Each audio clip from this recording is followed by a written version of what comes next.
Trail manners. Guidance on trail manners and rules.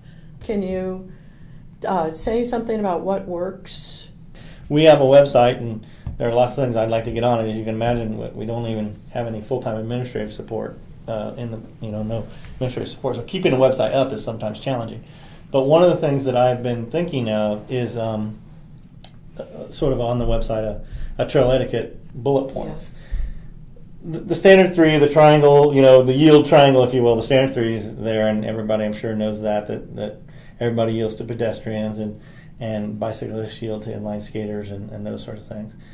Beyond that, some other things is, my wife and I are dog owners. Those are our kids. We have no children. We have dogs. Me too. And so I don't come at this from being a dog hater or whatever, but if you're going to have a retractable leash, then retract them when people are approaching you.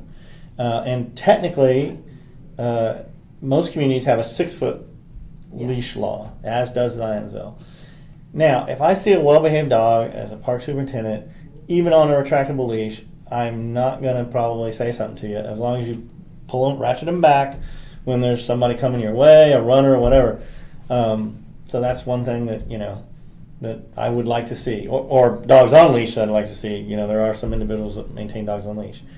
Or don't maintain dogs on a leash, and that's something. And we get complaints about it. And I, as a dog lover, have some problem. And in my yard, my dogs aren't on a leash, and they mostly pay attention to our boundaries. We've taught them the boundaries, and I grew up with dogs, and we always taught our dogs to mind our boundaries. Our coming home from school as kids, our dogs our driveway was a quarter mile long. They would go halfway down the driveway where our property stopped and sit and wait for the bus, and we would come down to them, and and then we would romp as kids and dogs. So. Dogs can be trained. You just have to be consistent and do it.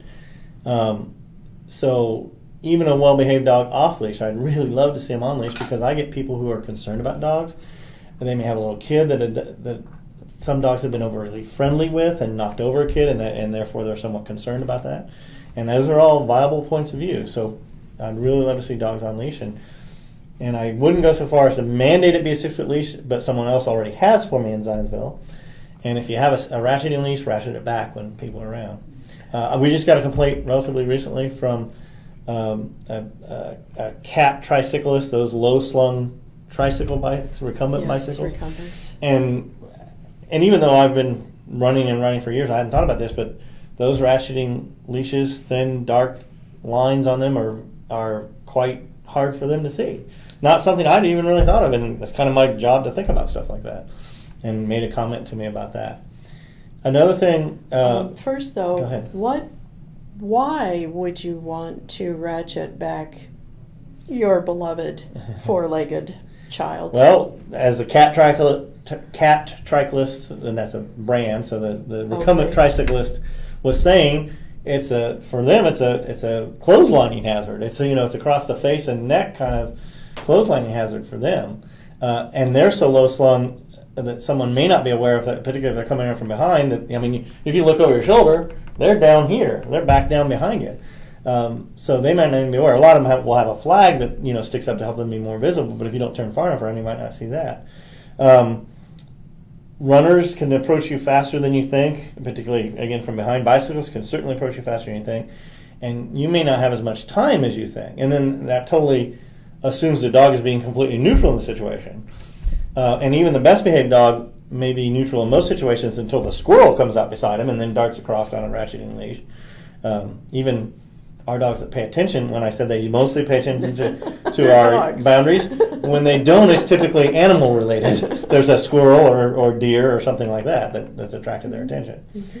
So even the best behaved dogs can misbehave upon occasion. And those are they're tangling hazards, they're trip hazards. And the dog, of course, can be hurt also. The dog can be hurt as well. And dog lovers maybe don't think about that as much, and that may bother some people because the dog has no chance to. A human might observe it and be able to somewhat mitigate the damage of a fall, but a dog might not know it's coming at all. Yes. Yeah. Yes. The next one. Some other things. Okay. And I have upon occasion, particularly, I do a ride to my mother's in Plymouth two times a year. It's about 115 miles.